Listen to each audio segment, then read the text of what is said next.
Joyeux Noël, bonne année, bisika, bozakola na biso na ngonga oyo tozali na moto ya ba fête ya ko changer ya ko basculer vers 2025 oyo kozala biso 2025 kozali 2000 année ya danger année oyo chef de l'état la kaki biso ke comité mo ko salima pona ko tala lolenge ni na ko changer constitution pe kaka na année wana pe alaka kibiso pe ibako meka ko longola ba ministre oyo ba sala musala mabe durant deuxième mandat première année bako longola bango donc nous attendons nebi ke batebele dango oyo boke mo maluku boke de moi na kinseso boke de moi ko ningisa ba nzungu parce que babi ke bako longola bango na mystère mabe basala ki mais pour aujourd'hui tout ça na esengo ko yamba ba imboka pona to côté na actualité pona to analyser pona to proposer et surtout to critiquer avec toujours même l'habitude des mots de fait ma par rapport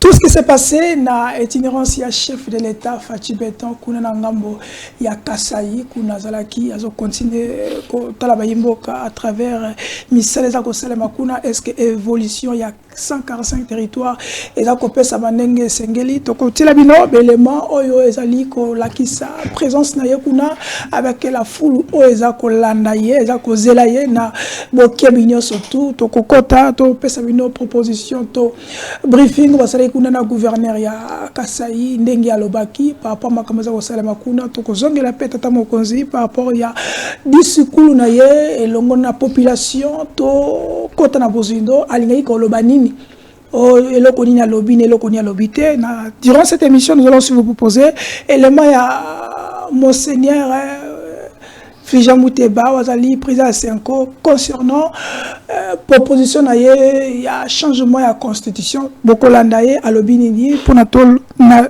yanola na kebi parce que boyebi que République démocratique du Congo République ya batonio surtout to ko ça l'élément Justin Bitakwira wazali moko ya ba cadre ino sacré azokolo ba concernant azokolo kana est la République parce que to kolobela ngotango no surtout pendant que ba territoire na biso occupé to kotika kolobela te parce que baza kozela biso bolanda ka biso bino bozana na télévision na Centrale TV la voix de la démocratie bino bozo biso na Télé News RDC la voix de la RDC chaîne yaba indépendant chaîne yaba oyo nyonso to bani ya pesa maloba bokoza biso pe na First TV nous vous demandons toujours liker commenter surtout abonnez-vous massivement pour cette belle émission nous avons réellement plaisir à koyamba Mwanamboka docteur Joseph Diadio azali moko na biso azali cadre na union sacrée elongo na ye bako ngonanana Mwanamboka Henri Chimbalanga azali analyste politique chroniqueur surtout azali journaliste indépendant mais awato yambiro kola analyste politique akopesa pe point de vue na ye pona biso to seki bino kaka zalanchepo zoko pona malili tia pembeni parce que nous allons parler pour votre avenir, est-ce que vous êtes en train de vouloir vivre ce que l'Éternel vous avait promis dans ce pays? Ou est-ce que vous êtes en train de vivre Oyo Fatia Prometakimino, ce que vous avez monté, qu'est-ce qui empêche que vous vivez en moté? Yango Zala, Hollanda, Oyo Kobibalelo, Awa, Mwanamboka, Joseph. Boni, soyez les bienvenus et surtout merveilleux. Merci beaucoup, Mwanamboka. Na banzi teza mbala liboso, nazala na émission oyo ndenge katolobaka que chaque fois ce qui pour ça na biso eza pour tout solo la makamba mboka donc disposer vraiment temps meilleur VP pas co-débatteur nanga na ba téléspectateurs nyonso. J'espère que nous sommes là pour la mboka. Ok, merci. De quoi merveilleux. Merci beaucoup et à vous autant. Nous avons venir sur la Bolamu, Mbulawe ici là bien et Oya Sika. Kuna e bandamala mpona Joseph ndenge lelo za première fois tout partager na un plateau na kanisi que et vous allez avoir un moment moko d'échange et surtout il y a une instruction parce qu'il s'agit à Congo. Ok. Na eloko eleki Congo na motuya je pense que Joseph a un avis contraire, donc ils ont été. Ok. Pour n'avoir tout côté tous les éléments, la première chose, toujours fêté, toujours les gâteaux parce qu'il est dans nouvel an 2025.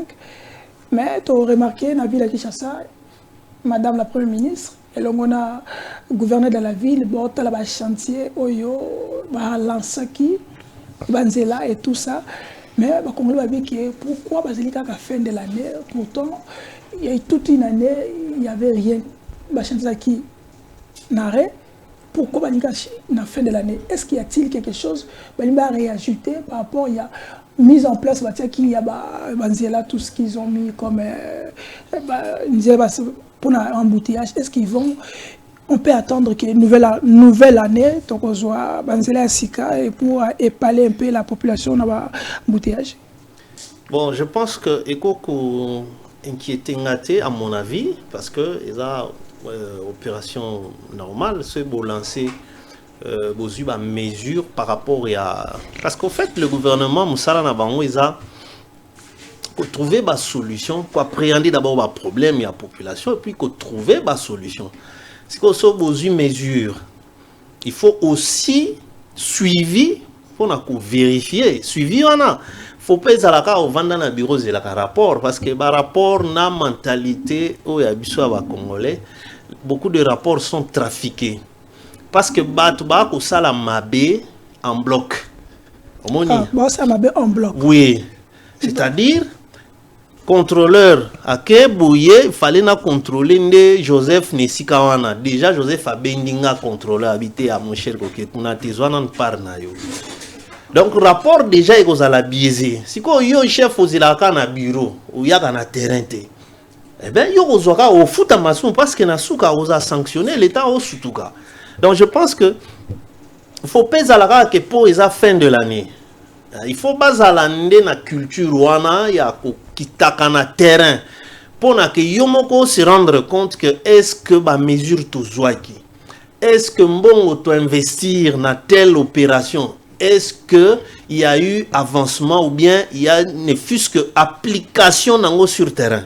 Les Rwanda binomoko en tant que responsable au niveau ya gouvernement national en tant que chef à gouvernement na au niveau provincial parce que na province n'est tout ça bouilli tout ça na balabala au izali de la compétence il y a province na où il y a de la compétence il y a gouvernement central mais n'empêche le qu'on appelle gouvernement central et tchaki souma beaucoup en appui il y a province. Oui, il faudrait que balandi la paix pour nous que est-ce que province et ça les penza mbongo oyo touché bango en appui par rapport à ba projet au ba pesaki parce que ce qui contrôle wanizati et ce kaka na ko tindaka batu parce que généralement façon makambo ile kana mboka na biso yo soit disant mokonzo stoka na suka boy résultat zate.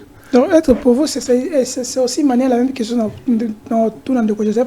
Est-ce que c'est manière à Kolobaté, ils ont des informations, ils ont rassuré, bon, on par rapport au gouverneur de la ville à Salaki, au Falasala, ils ont ressenti quelque chose qui, c'est pour ça que maman, la première ministre a quitté le terrain. Est-ce qu'il y a quelque chose qui se cache? Mais non, il n'y a rien qui se cache, mais est-il que il faudrait que fonctionnement à Mboka parce que je ne pense pas que parce qu'il s'agit de la première ministre. Donc et pas à cinéma à Hollywood, non. Balandaka makamunyo so population za koloba à travers différentes émissions, ba dénonciation pende ba basala ka boina ba plateau. Alors nyonso wana il faut bazoyango à un certain moment faut tellement OK nan ko vérifier que ba koza la bazolo ba ya solo to ya lokuta pour na téléphone oko bengo tuni gouverneur. La première des choses à Wibsoni te madame wana ba kosi ngana zo sa musala. OK. Lobi li susu. Non. Tel jour, prépare-toi Nazakoya, toke total que est-ce que Eza bateau balobaka, Eza solo to yo rapport aux OP sangande à solo. Moi je pense que c'est des activités bien à encourager. faut pas quitter sur le terrain. Ok, donc Joseph, par rapport à Moutouna, est-ce que ça a tardé, maman, la première ministre, à quitter le terrain, à Talabanzela, il fallait et ça les mamans, et du moins lenteur, et du moins négligence, il y a un autre qui est tombé dans l'embouteillage. Est-ce que pour nous, c'est le bon moment? Bon, merci beaucoup de Konangai. Nakosenga ma bolimbisi parce que nazanama problème moi vous allez vraiment injuste na meka ko partager douleur na ndekonanga Antoine Botoko les lois azo vivre à clandestinité parce qu'à l'obaïke na Kinshasa kura izate et puis il est recherché ko menacé parce que l'obaïke kura izate nazo pesa message par ba service de sécurité na tata Mokojamboka. Antoine Botoko, c'est un jeune à l'Obelaka, chef de l'État, c'est communicateur de l'Union sacrée, le lot qui est victime parce qu'à l'Obaïke Kourizate. Ils ont malamouté, et puis Ndenge Tolobaka, qui est état de droit, il faut qu'on paie ça. Congolais n'ont ce droit, il y a que ça l'analyse. Les Congolais n'ont pas cause à la victime parce qu'à l'Obaïke Kourizate, parce que Bissot n'ont toujours mon Ndenge toujours vivre le na Kinshasa, que Kouriza n'a problème. Donc, wana izala ki moi parenthèse. Pour nazongila na mutuna yana par rapport au Ningo Lobby, ils sont vraiment logique. D'ailleurs, pour Nanga, il faut basala kayango plusieurs fois. Parce que dans beaucoup de problème, il y a un détournement, ils ont salé mebele, parce que bakonzi bango moko bazolandate. Mais option wana bazu ya kokitaka sur le terrain, ils ont option moko ya malamu ou esengeli qu'il faut ba s'imprégner, ba yeba kaka ndenge pe ndekonanga lobaki. Est-ce que c'est pas tard? Non. Mieux vaut tard que jamais. Est-ce que c'était la première ministre ou c'était au ministre il est tutelle quoi qui t'a travaillé? Aza chef du gouvernement, Aza pe na droit pe ya ko kitape ko yeba pe ko se prendre. Donc ils ont initiative il faut ko encourager ngo, il faut payer ça la kango mingi parce qu'il y a fanda kana Kinshasa ko banda ko sala même 3 mois, même 2 mois après puis ko sala malamu ke a se prendre kaibaka. Et pour na cadre ngo ya ville province en Kinshasa parce que toujours mona ndenge Kinshasa zodinda. Ils dinda makasi le gouvernement provincial surtout ba ministre provincial to ebité lokoni basalaka et na cadre ngo de sikoyo parce que awa so to yawa tuyaka wa poto communicaka pitolo bakaba déshydraté ya population. L'autre fois moi j'étais à Kingabwa na quartier Pakajuma et puis na côté à Gramond na kutaki kuna cette fois-ci au moins na mois de décembre boye zalaka chaque fois ceux qui bamboule beti na mois de décembre boye bato badinda. Donc bakotaka na mai mais cette fois-ci au moins avec les députés provinciaux Jean-Jacques Tembele o ya za mwana ya Gramond qui a pi quand même ya ko tia ba caniveau na mbongo na emoko et lelo ya tina mbongo ne moko na mbongo na ye na mwa muke ya ko la député provincial de Konanga il faut na ville province à Kinshasa il faut soko moni muta sali mo elo kamalamu soit ayena batuna ya à travers sa fondation non mais oyebi ba mécanisme ndenge ezalaka pour tout le monde katumba c'est pas katumba mais il y a besoin d'autorisation autorisation il y a autorisation et oui il y a la fondation à travers sa fondation qui est fondation Jean-Jacques Tembele parce que na ko yebisa que ndekonanga esala nga passe na komi na côté ya pas quand je na côté cité du fleuve Bolimbisi na kuti kuna baspolia qui terrain moko bana babetaka bal comme d'habitude et bana wana nyoso mona ka côté quartier ya côté ya Grand Monde kuna bazan même na place babetaka bal. Il y a des individus baspolia ba terrain bazwa ngo kuna bazan école ya nini te donc talaka moi cité du fleuve de bato bakenda mais soko tali mais cette fois-ci au moins avec l'appui il y a un jeune oyo vraiment lelo azui quand même conscience pe abandi ko sala pe mama kamoko boye o lelo ezo sali mamalamu et puis na tondi botondi parce qu'il faut qu'on félicite que lo kamalamu il faut qu'on félicite ngo vraiment c'est un député provincial pour une première fois dans l'histoire il y a commune il y a limité puis na côté on a quartier à Grand Monde bazala quand même ba fanda na mois de décembre puis ba fandi et bato ba se déplacer tendenge zalaka comme d'habitude. OK donc pour yo c'est exactement l'Union sacrée, il est député national, député provincial, il a le droit de faire tout ce qu'il veut, pas les opposants. C'est pas notre débat. OK. Congo la Lingaïba, pourquoi Madame la Première ministre, tout le gouvernement, parce qu'il représente le gouvernement en place, a quitté la banzela, mais fait. Le ministre de l'économie a lancé Kimbela Kebiloko et fait quitter. Jusque-là, Biloko et quitté Ezaka Kakomata. Tona taba fait. Pourquoi pas Madame la Première ministre a quitté la Maramaroli à la population? Qu'est-ce qui se cache? Est-ce que le gouvernement a na cité à côté de la Batouana ou il y a mon communiste économie a gérer l'inspecteur économie qu'est-ce qui se cache dans le milieu sacré? Jusque la population a déplorer, mais vous êtes là sans bouche, rien qui bouge. Qu'est-ce qu'il y a dedans? Bon, Ndekonanga, Ndengo Ebaka, biso tozwaka quand même initiative ya kozala na union sacrée pe kolobaka oyo izo simba na oyo izo simbati.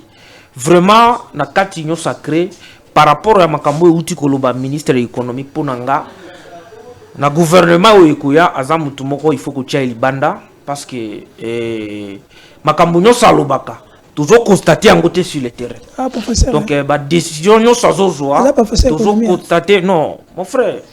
Ici, il ne s'agit pas que question à professeur ou nini, il faut que tu constater. Yo lobby à lobby ensemble. Parce que tant que batobaya ka koloba makambo même il y a chef de l'État que non, chef de l'État face à la non non.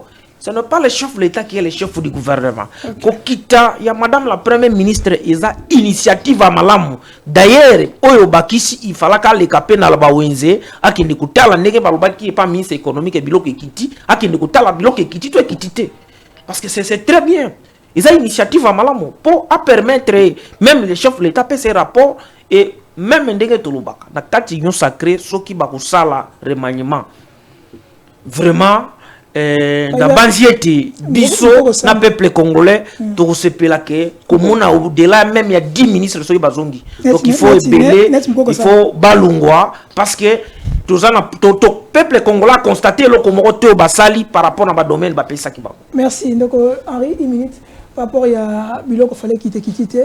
Bichot toujours constaté en gros. Et le gouvernement aussi constate aussi, même ensemble avec la population. Mais rien qui change, rien, il n'y a rien qui bouge, il n'y a pas une sanction, il n'y a pas une suivi. Est-ce que ça dit, manque, il y a force, tout manque, il y a pifoué à l'État contre l'opérateur économique? On a ici que le problème est un peu simple. Qu'on déclarer que Biloko il faut quitter. Mais quelles sont les mesures au Bango Bazouaki, des mesures concrètes? Parce que tant que tous les commerçants ont l'ongwa pour nous kende ko somba, pas ça qui a semoule, tout le baga farine na biso ya masango yo, Nangola pour nous ya ko teka. Parce que bino qu'est-ce que le gouvernement concrètement sur terrain? Bakiti carburant, bakiti un peu de taxes, ils ont levé certaines TVA, tout ça, ils ont levé quand même. Je pense que c'est pas ce qui pouvait influer sur prix tant que biso toza importer les denrées de première nécessité. Omoni bango baïbaï que fin de l'année ça a tel problème. Mais pourquoi ne pas prendre tout ce temps-là? On a tous un service national. Masangu, c'est 3 mois. Oloni les lobos compter 3 mois. Bandi récolte. Service national, tout ce que l'oba en opé awa. Olé banda koya côté sur le marché, Masangu à l'état brut. Pourquoi ne pas qu'aux ambongo, qu'au sale la bango minoterie à capacité industrielle? Olé à qu'aux ambongo. Tous un problème, il y a affectation, mauvaise affectation, il y a bas fond. Pourquoi cause 45 millions de dollars dans Arena? Quel est l'impact il y a dans la vie sociale du Congolais? Non, la visibilité. Écoutez, au moins il y a un pays où ils attendent que d'abord nzala. Ils ont divertissement. Mutuna nzala yo yela y divertissement. Non. Ba yemba kutuke moto ya nzala bomengo na ye lipananguba. Bomengo na za immeuble te. Alors pourquoi affecter montant mon ndengwana ni lokowana? Pourquoi ne pas orienter en haut na domaine ou en agriculture et surtout na service national lokola? Mais le ministre la qui biso année prochaine to bâton de pêche, agriculture, tout cas, je prends 300. Mais Charlie, pourquoi tant qu'il y a probabilité à résoudre dans l'immédiat la situation où tu dois vivre, bango balingika makambo ko promettre les promesses là finalement ndezo ya kucha bango dos à dos avec la population parce que mentir mais il en restera toujours quelque chose. Nasuka so résultat zati. OK, vous partagez même point de vue de Joseph que ici il faut changer ministre économie mko ça va ne mérite pas. Bon, moi je pense que mutu atikala na poste kaka soki azana ba résultat moko escompté mais son mutu oza quelque part après un certain temps et surtout tozokota na mi-mandat. Mi-mandat. Donc toi azana résultat, il s'agit pas seulement de Daniel Mukoko. Nyonso que résultat n'est pas flou ponanga azo mérité azana no libanda. OK, c'est pas leur droit d'être ministre. J'espère que chef d'état yoki pona moto Kizar européen ota pe maman Kizar. Toke na Kasai siko nous vous ramenons toi même na Kasai. Toke landa na Kasai, qu'est-ce qui s'est passé na Kasai? Après nous allons rentrer ici pour analyser. Allons-y avec Derek et Lukeba. Merci. Matukwa njimu mwanga chilama pangadika nujibumvwani nshintululu mienzeka mu chitsa mu nani majinda yetu kumutu kwa majinda njimu teka bantu ba mona mushindu wa kukujumuna maluonsu patu twakula neno hapa muchalu match akadi makujumuka kaji chiji chintamba ku ngenza chitamba ku nsama ku moyi chena ngumvwa bana betu batubu babikila bamu opposition bakula to paji FARDC yetu mpinjo yenda ichumuna mvita kano enanumvwa na nshaji mwato kibena mufongo abu bajibaloa jitunga kibobu bakwa bumba soko mamubena mizabi kajitu kaji baba ngula tuji baba bamanya mufongo abu tutu ujikija bwalu ya ni mission ya kujikija mvita mukongo wa mungalata bana betu ba Congolais bonsu basomba mujitalala bamona makwenza ya bumijimu bajisha ya bufamille tena mulwa mema bwalubu kwa buto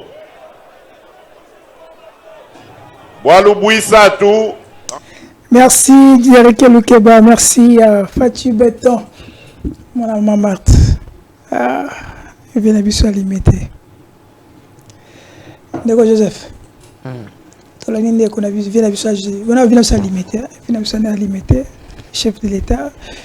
Est-ce que d'abord tant que père papa ya nation mokonzi ya mboka azoko kamba bat nyonso to za l'opposant za société civile za nyonso to yende mokonzi yende papa, est-ce qu'il pouvait dire des propos comme ça que il a relancé, il a changé commandement mais opposant, est-ce qu'ils ont un rôle opposant, il faut qu'à ba soutenir na ba maman ça et ça rôle na ba papa maman est ndeko nangai j'espère ka awa soki toye toujours ba makambo ekolo mutu moko te aza d'accord na makambo ezoleka na este parce que biso nyonso toza ba congolais au moins que la congolais et puis congolais normal. Et quand les chefs de l'État ont changé ba konzi armée que ce que pesi résultat olingaye te ono ya mboka il faut que soutenir. D'ailleurs c'est parmi ba sujet oyo il faut ba congolais ba fanda bazala uni. Ils apprennent l'école. Mais le chef de l'État dit, parce que nous avons vraiment suivi beaucoup de gens, très prêtés, chef de l'État, fingi batou à l'obi, non. Batou, bamanaka, balingaka, komemaka, makambo na contexte na yangote. Contexte à l'obi, c'est-à-dire, et c'est lokoyo, et koki ko sangisa ba congolais, mais ba congolais, moussous, ba komi ko se sentir, c'est comme si baza concerné te. Est-ce qu'il y a un Mais c'est à lui de 5 sabat, non, normalement, non? De Koranga. Au moni, avant de 5 sabat. Na ebisa kiwa qu'il y a des questions autoki sangana, il y a aussi des questions autoki sangana te. Par rapport makambo ya ba parti politique. Ce qui de pesa koti ba réunion na bango soit union sacrée batumsu baza na lamuka, batumsu baza na société civile. Mais aweza makamba mboka. Mais nulle part au monde, même ceux qui se réclament aujourd'hui des opposants, même ceux qui ba signer ba communiquer na bango, ba sala quand même pas allusion ni ko dénoncer ni qu'encourager pour na bango. C'est comme si tout ce qui se passe à l'est est talibangote ou est talibango, Isaka Tshisekedi Tulongwa, Tshisekedi Salaboy. Non. Il y a un moment, vraiment, merci beaucoup, na chef de l'État, parce que il y a qualifié non. Ndekonanga, mutu oyo azoboma. Na mutu oyo azo sepela, azo soutenir initiative ya malamute que pour bande konabiso bakufaka te. Na muto a qualifié bango parce que à lobby oyo bango bazali.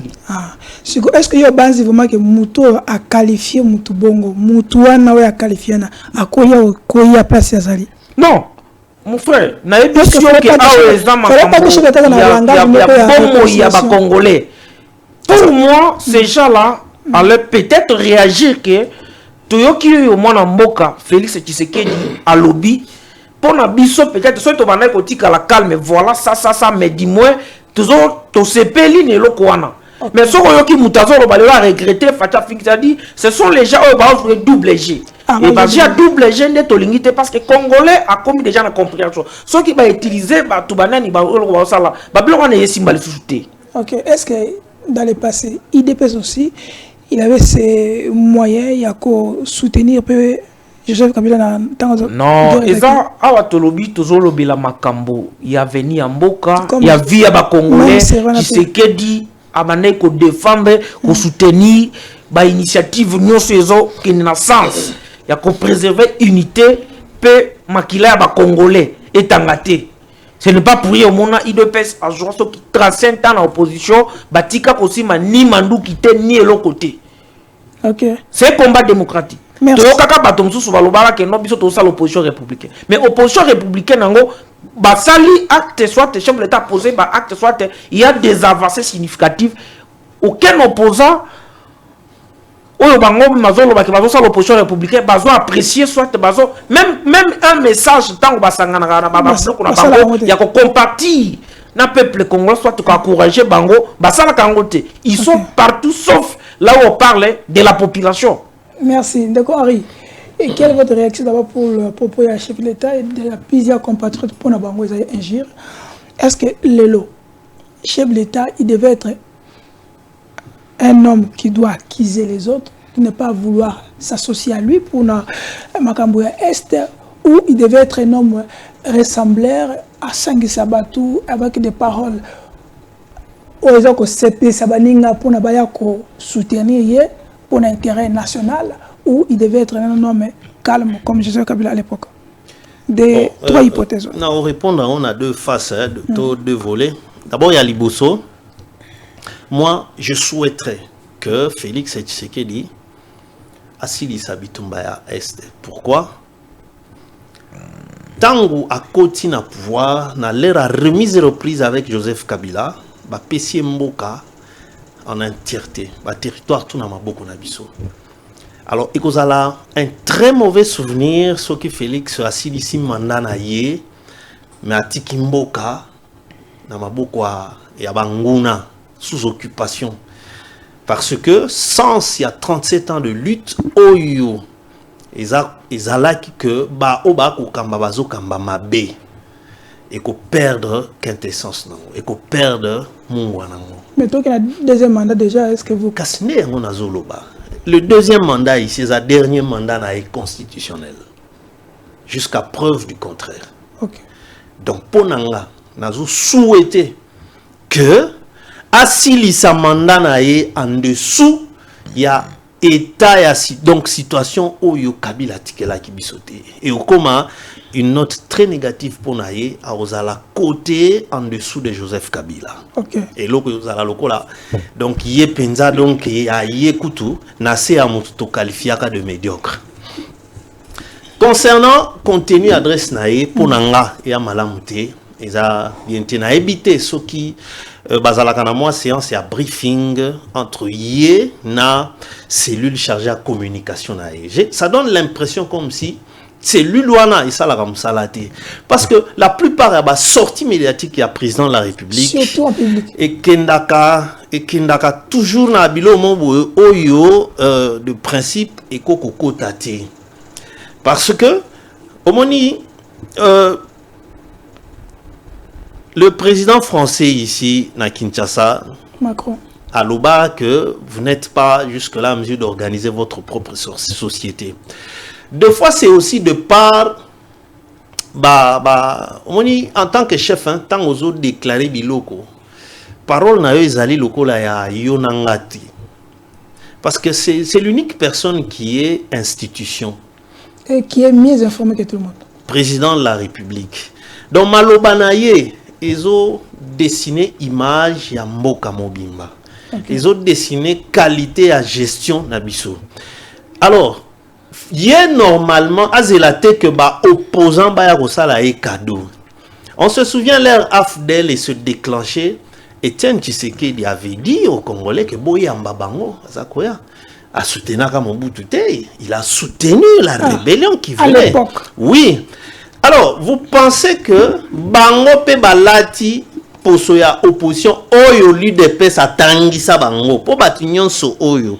L'opposition populaire, c'est l'UDPS. L'opposition, Oyawuti, origine. Pendant 37 ans, et caractérisait déjà ce que c'est que habitude à opposition.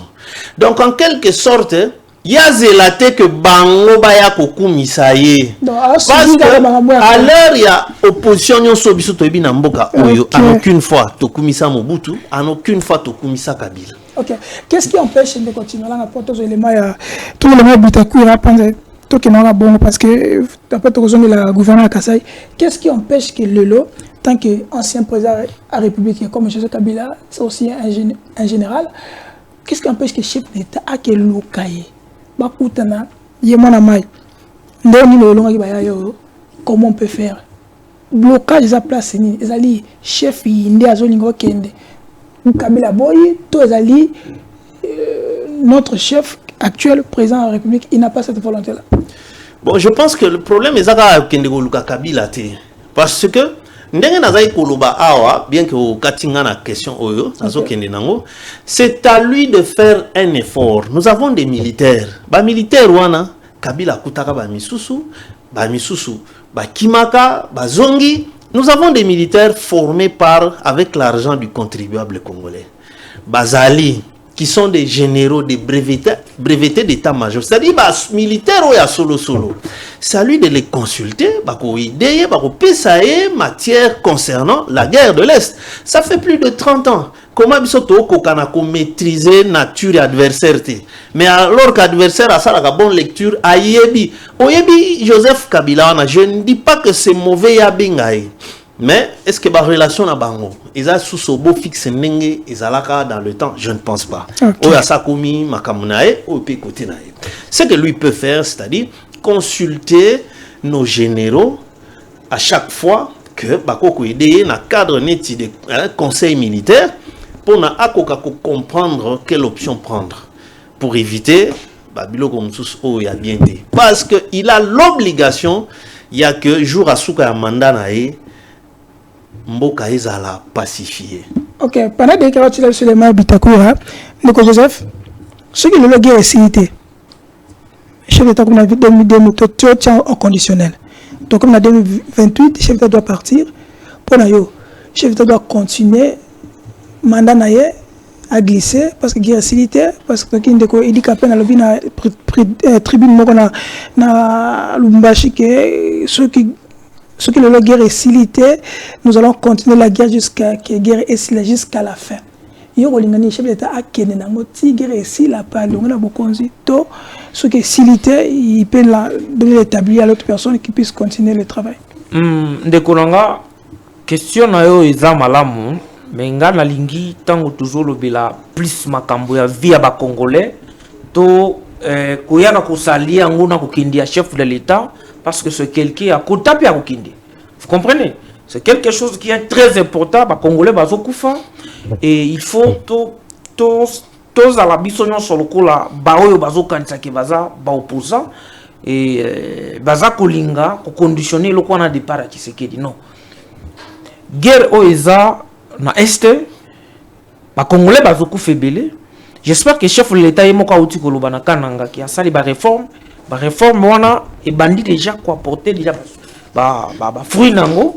Il faut tout faire confiance dans bateau ya tie ko pesa ba proposition pour mboke kene liboso. Il faut pas tous à la canette ba pessimiste parce que loko yebo mabiso ba congolais ngwana. Donc ko préméditer que loko wana ko simba te ko sala boité et puis kolobabongo c'est comme si qu'on allait aussi content que les Congolais mususu et bakufara basalani. Donc nous devons être vraiment optimistes pour nous croire qu'il y aura changement et puis ba guerre wana et aussi là d'ici là. OK, non tu le ça vraiment confiance na ba institution pe na tata mokonza mboka to pe faire le beaucoup. Parce que ici il s'agit de questions de la vie des Congolais. Donc tant que toujours le balablo wana to tika balablo o bono fait ça okendete au sanité parce que honorable Bitakura la poponaye concernant ma guerre après tous aux éléments Bitakura c'est un honorable c'est aussi élu de l'Est républicain. Merci beaucoup. Et le total Bitakura. Je salue en passant l'ambassadeur Balumwene, mon grand frère qui est notre ambassadeur en Chine. Nous échangeons régulièrement. Les Japonais ont colonisé les Chinois pendant 109 ans. 109 ans, un siècle et 9 ans. Il les bastonnait matin, midi, soir, mais pendant 109 ans. Mais Mao Tse-tung et a libéré. Il a libéré ces Chinois-là sous les jougs japonais. Et je vais vous dire comment la Chine est devenue la Chine que nous adorons et admirons aujourd'hui. Parce que le 1er octobre 1949, Mao Tse-tung fait la marche rouge à Pékin. Son premier projet, c'est le collège des élèves et des étudiants pour le salut de la Chine. On trouve 2, 3, 4 Chinois en train de discuter sur une question qui n'a aucun rapport avec la Chine de demain. 6 mois de prison. 6 mois de prison. Quand je vois des petits magiciens devenus pasteurs ici, en train de jouer avec le peuple, sans penser à notre avenir, si j'étais décideur, je les amènerai tous à Ngenga pour aller prier là-bas. Je les amènerai tous à Ngenga. Parce que l'ennemi a plusieurs stratégies. La stratégie de distraire. La stratégie de distraire. Pour que vous oubliez ce que vous êtes en train de subir. Et il n'y a personne pour amener le peuple. Attention, qu'on ne distraie pas. Nous sommes en guerre. Mao a créé cette brigade-là. On te trouve au JB, au Fali, au Werasol, au 6 mois de prison. Tous les yeux braqués sur Bounagana. Quand est-ce qu'on va libérer Bounagana? Merci Derrick Nazongelio. Olandi, honorable Bitakura. Est-ce que tant Olandi, avec les enjeux, tout ça, il y a depuis plus de 30 ans, tout ça, dans la guerre, est-ce qu'avec manière union sacrée, à gérer Mboka, est-ce qu'on peut demain ressortir dans problème de la République démocratique du Congo? Est-ce que nous ne sommes pas distraits, c'est l'ambitakura? Et là, on a ce pelé panaï.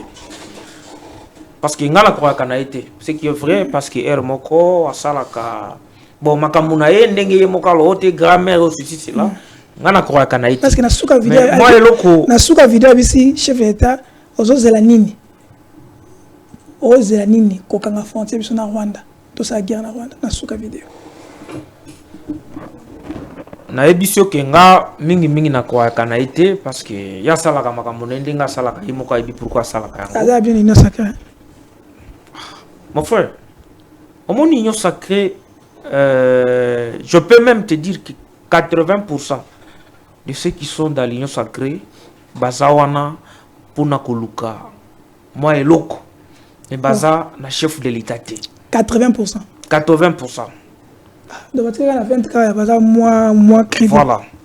Donc yo comment comprendre les kaka. Donc le but que mutu soka za l'union sacrée c'est kaza saint soit tazanini parce que l'union sacrée ça peut ebi histoire.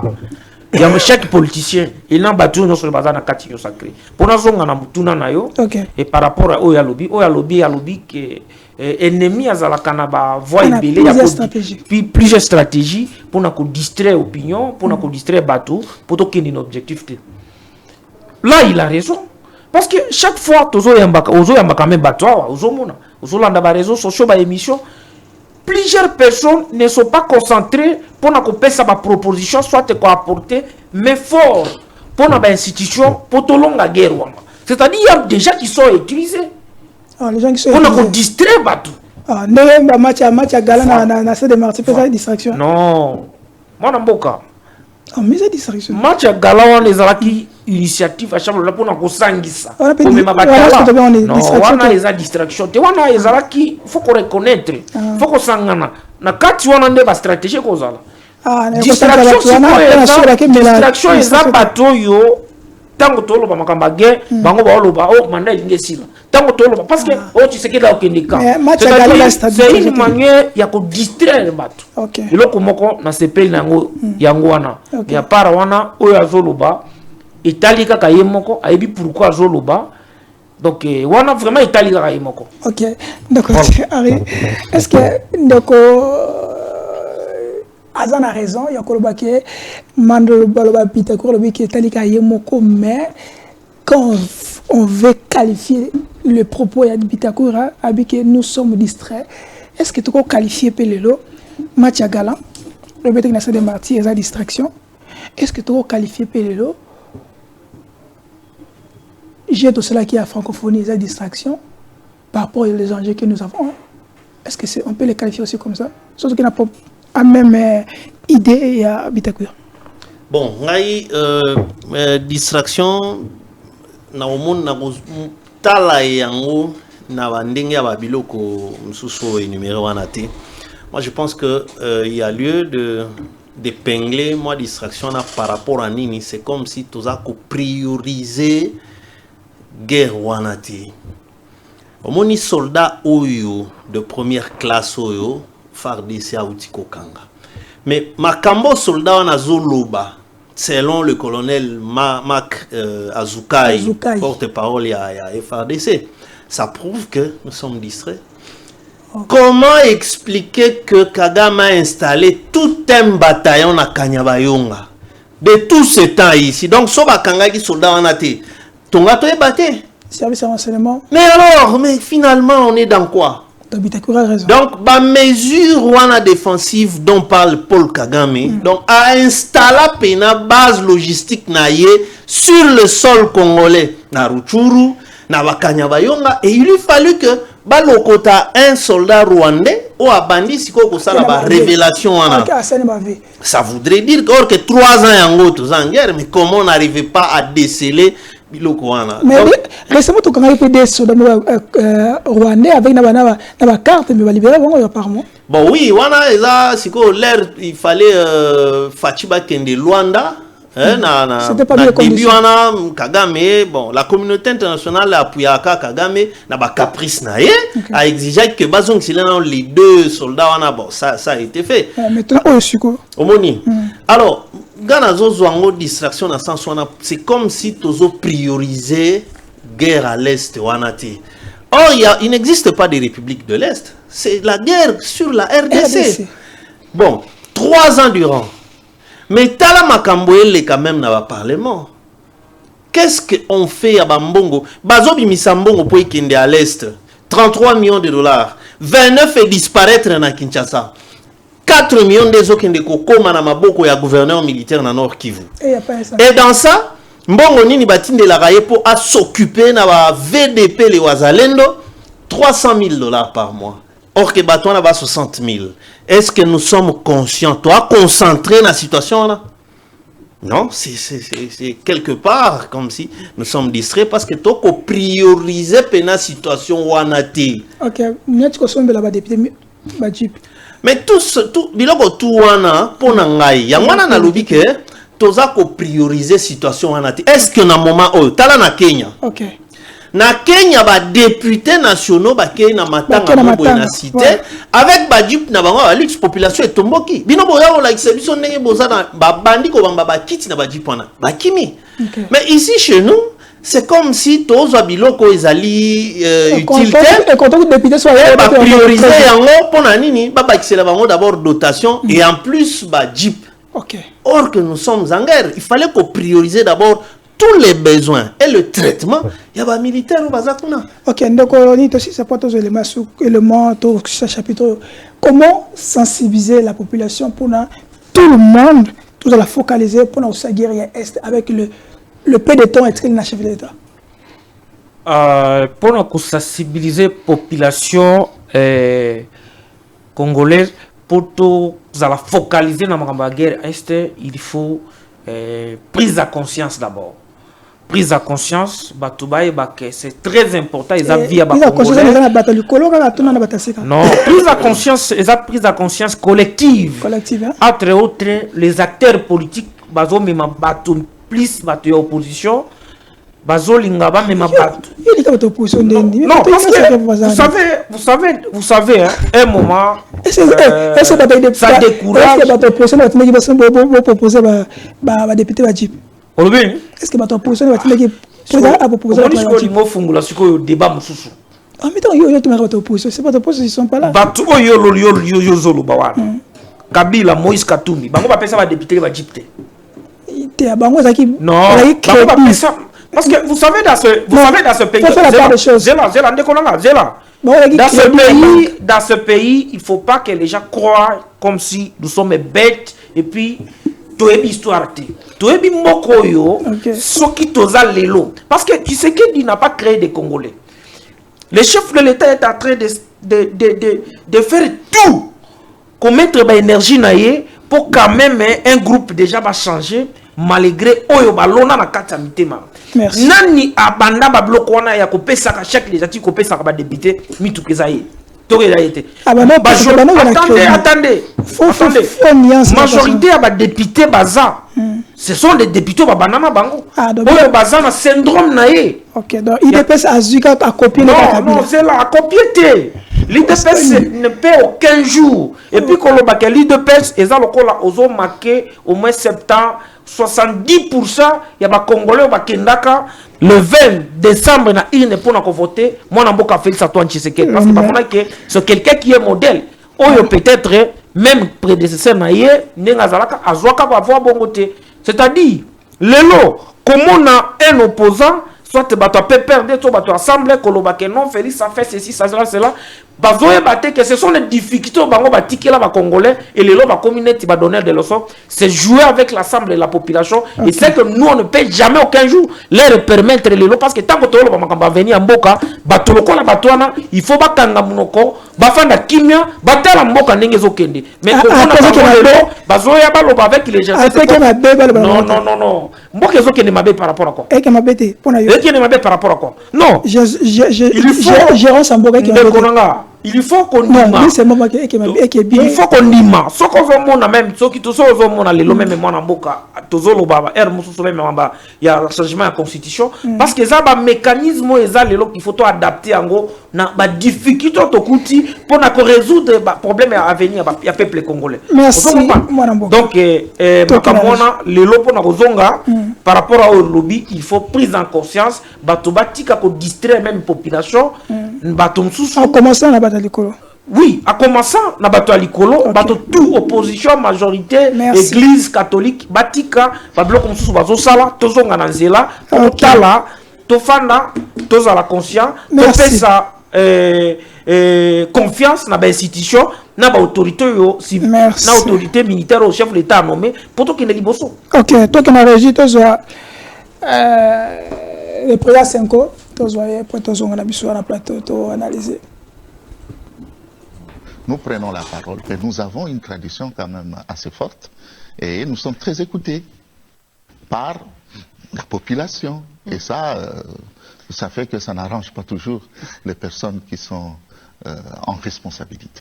Par exemple, il y a un projet de réforme constitutionnelle dans le pays sur lequel vous avez choisi d'alerter en disant attention, peut-être qu'il y a des choses à réformer, mais il ne faut pas que cette réforme nous fasse quitter la démocratie. Je résume évidemment beaucoup, mais en disant au pouvoir en place, veillez à préserver les articles que vous vouliez que nous défendions quand vous étiez dans l'opposition. Justement. Et ça, c'est une question de cohérence et une question de priorité. Pendant que le pays est en guerre, parce qu'il y a une partie du pays qui est occupée par les forces étrangères et puis appuyée par les fils même du terroir. Mais ce n'est vraiment pas le moment de tenter une expérience comme ça. C'est une initiative qui est suicidaire pour le pays, pour l'unité du pays. Nous risquons de connaître la balkanisation. C'est ça que nous avons dit. Et puis nous nous sommes dit, mais est-ce que c'est une priorité? Parce qu'il y a tellement de défis à relever, notamment la construction des infrastructures, la rationalisation de l'économie, la diversification de cette économie. Vous avez parlé des forêts, mais aussi nous avons beaucoup de terres arables, mais qui chôment. Mais alors, il faut produire. Entre-temps, les gens meurent de faim. Ce n'est pas normal. En bref, il y a beaucoup de contrastes et de paradoxes. C'est au nom de ces paradoxes et de ces contrastes que le discours de l'Église prend une autre forme. L'Église, elle appuie aussi, elle essaye d'appuyer la préservation d'une cohésion nationale. On a l'impression que c'est très fragile aujourd'hui en RDC. Effectivement, ça c'est notre combat. Parce que nous-mêmes, nous sommes issus de 26 provinces. Mais nous constituons un épiscopat, un des épiscopats les plus cohérents, les plus forts d'Afrique. Alors cette expérience d'unité nous rend forts. Et c'est pour cela que nous voulons préserver cette cohésion nationale en disant attention, il ne faut pas prendre des initiatives suicidaires. Et pour le bien de la paix, il est important qu'on mette ça d'abord de côté. De toute façon, nous avons donné un point de vue et nous savons que c'est un point de vue qui se justifie amplement, mais nous y travaillons, nous pensons vraiment que nous... Voilà, ça a été long, mais c'était utile. Donc, Joseph, parce que je ne sais pas de quoi Henri, mais parce que tu as eu à parler de ça. Olandi, Monseigneur, est-ce que vous êtes... Est-ce que la priorité, bien posée dans le Congo, est la priorité qu'on change la constitution? Parce qu'on parle de priorité. Bon, Nalandi, président Senko, il y a Congolais, parce que tout ça dans la démocratie, c'est Congolais, il y a Pessi Avinaye, Joseph Kabila, Moïse Katumbi, c'est Congolais. Il y a Pessi Avinaye, pour naïe, c'est priorité, pour naïe, ce n'est pas important. Mais il y a Biso, Toza Kobo Ezake, qu'on interdit aussi à un groupe aussi de Congolais qui pensent que c'est important aussi. Parce qu'il faut qu'on respecte. Mais vous pouvez comprendre minoritaire qui va couper au bois. Minoritaire par rapport à quoi? Mais ils ont sur le terrain, non? Baza combien? Lui, il est là, il a donné son point de vue, comme un Congolais. Et il faut maintenant respecter son avis comme un Congolais. Il bien représenter le peuple. Il faut une mission ya basala nzambe. Yango oyebi mission ya basala nzambe. Soy musala nzambe azopesa message. Na ye lokola musala nzambe pe azopesa message na lokola aussi un citoyen congolais. C'est de leur droit. Mais ko dramatiser yango soit ko komisa yango na ndenge bato bazolinga bakomisa nde c'est comme si qu'on mettre à cause de la démocratie. Bon, on va mettre à cause de la démocratie. Non, oui, parce que constitution yango moko e lobby. Que président de la République gouvernement de 2 chambres, soit un groupe de individus, initier. Est-ce que à travers une pétition par rapport à l'objet, est-ce que les appropriés priorité il faut une question et organiser émission Mobimba pour nous faire comprendre que c'est aussi parmi aussi les priorités. Il faut parce que tout ce qui n'est pas permis, tout ce qui n'est pas interdit est permis. Les autres même ma ministre est compétent. Qu'il donne à ce ministre là ma coquille à ça la bloc ça parce que c'est la constitution qui dit que après l'élection du chef de l'État faut qu'à une majorité il faut qu'on nomme un formateur, il faut qu'on ait un mécanisme belé. Sauf par exemple les lots, tout le institution par exemple l'assemblée pour mettre ça. Tous on a une photo de constater une armée parce que l'autre toujours le armée et changer priorité zanine pour récupérer territoire na biso toto changer constitution priorité les lots on appelle ça malheureusement comme la souka priorité les lots même changement en constitution ça aussi parmi ma priorité primordiale les lots to changer constitution ou to récupérer ba territoire na biso au municipal yo elo comme susu yo lobby le chef de l'État lobité il lo ko na psiko bozo salango des informations chef de l'État lobby d'une commission chef de l'État na kananga abina kananga yoka chef de l'État abina kananga je suis yoka na peso abi la constitution que nous avons ne me permet pas de bien gérer la République. Oui. Ah bon? Constitution tozanango lelo. Par exemple lelo. Soki ndenge lukureza tena Kinshasa. Ndenge makambo eza bato tu ba loba nini? C'est le chef de l'État. Parce que na mitu na biso. Toza déjà préparé pour na kozala na kata mitu ya ba congolais que toza na régime présidentiel. Ça fait quoi? Et tout ce qui ne va pas dans le pays, c'est le chef de l'État. Pourtant que toza pense na que c'est le chef de l'État va chef du gouvernement. Bah ministre, chaque ministre est responsable. C'est le ministre qui gère le conseil des ministres. Qui prédisent. Non, mais il peut présider. Mais chaque ministre est responsable dans le domaine. Qui nomme le président? C'est ce que moi je vous dis. Maintenant, c'est la Constitution maintenant qui bloque. La Constitution ne donne pas le pouvoir 100% au chef de l'État après son élection à mettre tous à la même. La personne qui signe, c'est la même personne qui peut aussi révoquer. Ça, nous sommes d'accord. Mais ils peuvent révoquer, il faut respecter maintenant le principe. Merci. D'accord, Henri, votre réaction par rapport à... Bon, président Asenko, je pense que il est resté un peu logique dans le sens que d'abord à Boyi réforme constitutionnelle, ça c'est un de deux. Seulement il a rappelé na président que Kobo Sanate Makambo to Bundaka ke ba touché yango te yope ko kende na sens contraire. Autrement dit, la bataille c'est dans la projection kolobake ce qui va salir réforme mais l'ikambwa nombre de mandats et la durée est bougée. C'est ça toute la bataille autour de Makambo na. Est-ce que c'est pas les rôles bon on faut battre yakaka. Abi c'est pas un rôle là-bas bon écoutez, il y a une prise de position c'est habituel. Quand la même église savonnait Joseph Kabila, l'UDPCT applaudissait. Sermona Kabila Pena vis-à-vis Buena Stada Mosengo qui dit qu'un gouvernement sans objet, c'est un gouvernement où Azoïba ko résoudre des problèmes à son peuple, il est sans objet. Alors, to ganga na stade bis, Mosengo a répété Kabila Ningisa Apola vis-à-vis Tobeta Maboko. Marche Nyon César le Kabunda avait reconnu pendant qu'il était CGA. UDPS que non, ils ont 50-50 bisona catholique. La catholique c'était les saints. Donc ça c'est tout à fait normal. Base à prise de position on a diabolisé catholique les loyaux. Ils ont ndenge pepe perdre abando bundana catholique les loyaux pepe perdre que se rallier sima catholique. Donc ça ce sont des bonnes guerres congolais où ils ont averti à Koko Kamwati.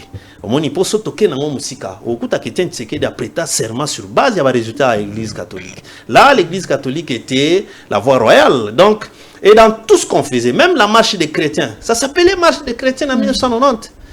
Bitumba et à Kabila qui a changé de constitution, il y a eu des martyrs autant dans l'UDPS qu'autant dans l'église catholique. Qui était chapeauté par Pierre Numbi. Voilà donc, ezali nango routine ya politicien na biso par rapport à position actuelle bamoni yango ke catholique ebundisa biso. Or catholique wana ezalaka ndengwana banda avant kutu Mobutu même sous Lumumba. OK, quelle est la priorité de l'eau to récupérer territoire na biso où on doit changer la constitution comme selon chef d'État. Ki koloba nga sepeli na koyoka président Senko azo loba en terme ba priorité. Na uti koloba avant kutu yo balancer que priorité pour nanga. Yango na loba que je souhaite fermement na président Félix c'est que asilisana bitumba avant asilisa mandat na e pour akende na tâche noire te que ayaki akuti bitumba te ma tikimboka na bitumba. Donc la priorité selon moi c'est d'abord situation ya intégrité à territoire national parce que la prestation de serment na par 2 fois na kati ya prestation de serment il jure il y a pour préserver l'intégrité du territoire national. Or un juron quand on va dans le sens contraire et à juron c'est une malédiction qu'on porte toute sa vie. Mais si mais alors prestation quand quelqu'un dit je jure devant Dieu et la nation. Donc ndenge chef d'État à la kaki pe seremo caméra avant na première élection na 2019 je crois ça qui na SMC qui est je jure devant tout le monde ici na ko respecter que deuxième mandat na ko pesa yo nini à respecter ça aussi une malédiction. Bon écoutez d'abord naturellement tout juron ezaka eloko moko soki o saleli en oté yo zali condamnable. Donc ça, il faut le savoir. C'est grave. C'est-à-dire, si quand on a prêté serment devant Dieu et la nation, au juré Nelokwan, prioriser au Bundana, ce qu'on a échoué, mais on constate qu'effectivement, il s'est battu, il y a des enjeux peut-être qui ont été au-delà de ses capacités ou de ses moyens, c'est une bonne chose. Mais ceux qui ont priorisé en côté, aux humains comme prioritaire, là, OK, si vous n'avez bien été. OK, toi aussi ça, ma personne immédiate, mais question n'a pas pour aussi ça. Tant que on a bangé ça pour le Congo, en Afrique, na personne liboso, moi na Tchad, à Zongeli, à commis Maréchal. Autant y a pays belé Afrique, bazo revoir la constitution na bango. Donc monsieur va mandat ezokoya, monsieur va revoir la mandat. Tant qu'on a l'histoire dans le passé, est-ce que nous sommes en train de reculer dans 1970, 1980, 1990 ou nous avons avancé l'Africain congolais? Malheureusement, pour monsieur Cécilie, mais très bonne question. Malheureusement, les Africains sont responsables d'une part et à propre malheur. Texte Oyo, non pas pour l'intérêt des populations, mais pour l'intérêt égoïste. Sur base de quoi yoka mwana mukeka lelo komi maréchal. C'est aza ko rééditer ndenge papa na salaki azala peka bongo. Ndenge moko na ba Uganda wana mwana na nde ya ko diriger Kagame. La même chose, son fils Yann, c'est lui qui dirige les armées. Donc Africa azo raisonner. Kasi na uti lobati. Donc africain azo concevoir ba texte pour et puis ça yende avantage na mabota na ye. C'est ça le malheur de nous les Africains. Et pas yoapi Donald Trump a benga Afrique que les pays de merde. Poison mon comportement ya ba chef d'État africain aux autres on a mboka note OK somba ba immeuble na États-Unis na Europe. C'est comme ça que Trump nous a qualifié de pays de merde et souka nango ba ko botola. Combien de chefs d'État ba pesa Jacques Chirac bambon mais na souka la France a pu mettre Mobutu ne fils que visa pour Mobutu atterrir et tout ce qu'il a fait là-bas. Donc ce qui est roi Maroc pété dans les airs carburants et s'il y a un qui est stocké dans l'océan. Mais nous sommes allés là bango mongo a ça ba Chirac ba tous ces gens là en France ba Bokassa il est mort pauvre appauvri par la France. Donc c'est ça la question posée en africain bisoto kozonga sima parce que tolingi une fois au pouvoir okomo lukanisande yo après yo mwana no avanda wana et de la mauvaise manière parce que le tokolo baké Joseph Kabila c'est un démocrate d'avoir laissé le pouvoir. Oui, je pense que Joseph Kabila, c'est aussi un chanceux abîmé par la grande porte, c'est-à-dire, et au final, il a respecté la Constitution. Yango Penazo souhaitait que Félix Tshisekedi peut abîmer par la grande porte pour qu'il ne soit pas au final en dessous de Joseph Kabila. Donc, Katumbi a raison d'aller voir Kabila. C'est son choix. Oui, il n'a pas politicien. Nous, on peut dire qu'il n'a pas raison, il a raison. On a un calcul politique. Pourquoi il est allé vers Kabila. D'ailleurs, c'est pas ça la réconciliation à Katanga. Donc, ça ne peut pas nous étonner. Merci, donc Henri. Nous retirons cette émission. Est-ce que l'IDPS a retenir les sons il a passé? C'est lui qui a combattu Aboundissa, le fameux maréchal Mobutu. Deuxième mandat, dictature, Aboundissi Mouzé, Aboundissi Kabila le fils. En fait, Kabila le fils, Alexis Bon, qui est démocrate, a qui pouvoir n'a pas pertenir surtout. Est-ce que les lots, dans le monde des enjeux, de Kouari, tous les pays africains, la constitution, l'autre là, comme une maréchal, l'autre là, Kagame Yoana, Azon Gwendaka, Azon Briga Mandat. Est-ce que ça démarche IDP Salingi Azoua, tous les alliés, une malédiction africaine, il y a un IDPS. Bon, nous avons nos lumières parce qu'il a parlé aussi quand même des histoires que nous ne pouvons pas laisser passer. Parce qu'ici, il s'agit de l'avenir de notre pays et on ne peut pas permettre il y a créé un petit conflit entre les chefs de l'État, soit ceux qui gèrent les institutions avec l'Église catholique. Ici, moi, j'étais vraiment très concret pour Nakolobaké. Des déclarations, il y a président Asenko, ils ont engagé, il a fait une déclaration comme individu. Ici, on n'a pas cité l'église catholique. Parce que l'église catholique, il a autre chose, lui, attaque un individu congolais, comme Kabila, comme Fayoulou. Il a fait sa déclaration pour Naye, à mon avis, il a priorité. Donc, il ne faut pas tomber la Jacabilo, un individu a sali déclaration, et puis qu'il y a l'église catholique, non. On ne peut pas s'attaquer à l'église. Voilà pourquoi moi j'ai dit, même à la fin, il faut. Il engage la déclaration comme un individu au training a mérité qu'on recadre soit qu'on paie sa lumière pour te éviter à la bloquer. Les Alaki quand même une parenthèse est très important à Koloba parce que il n'a pas parlé en tant qu'individu. Je pensais que c'est le roi Montouya. Non, il fallait d'abord qu'on il a parlé en tant que président à Senko.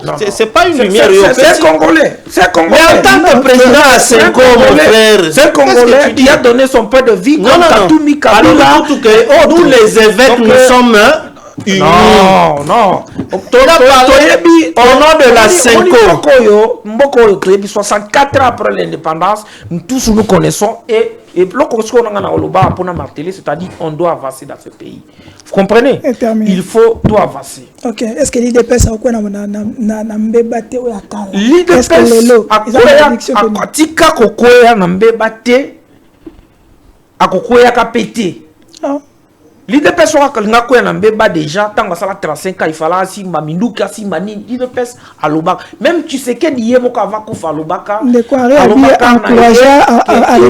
l'IDPS au pouvoir a doté constitution où ils ont adapté dans système Yamboka et l'élo tu sais qu'il va partir parce que l'élo bateau mususu to tango to loba makambia ya révision to changement de constitution to nini bateau mususu bazwa na des informations par un comme nan zomona bazwa na des informations et ba nini tout so zomona biso opposition to lingite Félix a dit, il a parlé d'une commission où il a chargé pour nous évaluer.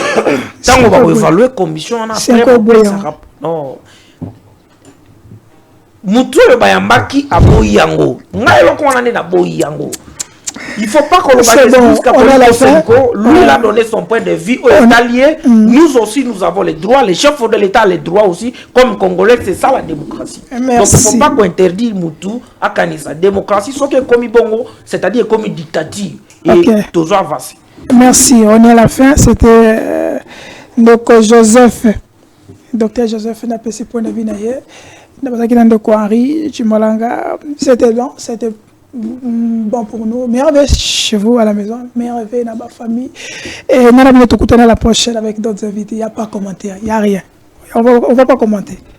Consommer et nous allons continuer notre débat dans le couloir et nous allons revenir à la prochaine. Bye et ciao.